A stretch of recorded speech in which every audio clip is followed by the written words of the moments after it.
સુરતમાં મળેલી સંકલન સમિતિની બેઠકમાં ધારાસભ્યો હાજર રહ્યા હતા। આ બેઠકમાં ધારાસભ્ય વિનુ મોરડિયાએ કોર્પોરેશનના અધિકારીઓનો ઉધડો લીધો, જેમાં અધિકારીઓને ખખડાવવામાં આવ્યા। ગેરકાયદે ડોમમાં ચાલતા ભંગારવાડાને અધિકારીઓએ ઉધડો લીધો હતો। ધારાસભ્યની આ સંકલન સમિતિમાં અધિકારીએ કહ્યું કે ડોમ હટાવવાને લઈને નોટિસ આપવામાં આવી છે, તેમ છતાં અધિકારીઓને વેપારીઓ ગણકારી રહ્યા નથી।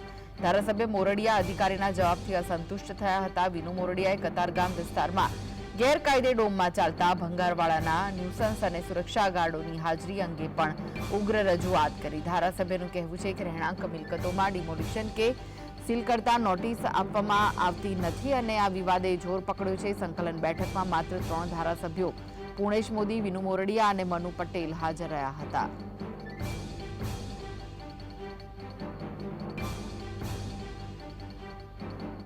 મારી તો વિનંતી એ પણ છે કે સોસાયટીની અંદર આ પ્રકારના લોકોને પ્રવેશ અંદર નહીં કરવા દેવો જોઈએ, જેથી કરીને આવી ઘટનાઓને ટાળી શકાય। સિક્યુરિટી ગાર્ડ જે કોર્પોરેશન જે કોન્ટ્રાક્ટ આપતી હોય છે, કરોડો રૂપિયાનો વાર્ષિક કોન્ટ્રાક્ટ હોય છે, અને એવા સમયે જ્યારે આના કોર્પોરેશનની માલિકીની મિલકતો હોય છે ત્યાં સિક્યુરિટી ગાર્ડ સમયે નથી જોવા મળતા, હોય તો ફિટનેસ ન હોય, ફિટનેસ તો ન હોય પણ એ કોઈ પણ જગ્યાએ ગમે ત્યાં ખૂણામાં જઈને આરામ ફરમાવતા હોય। આ પ્રકારની ઘટનાઓ મારા ધ્યાન ઉપર આવી અને એને લઈને મેં રજૂઆત કરી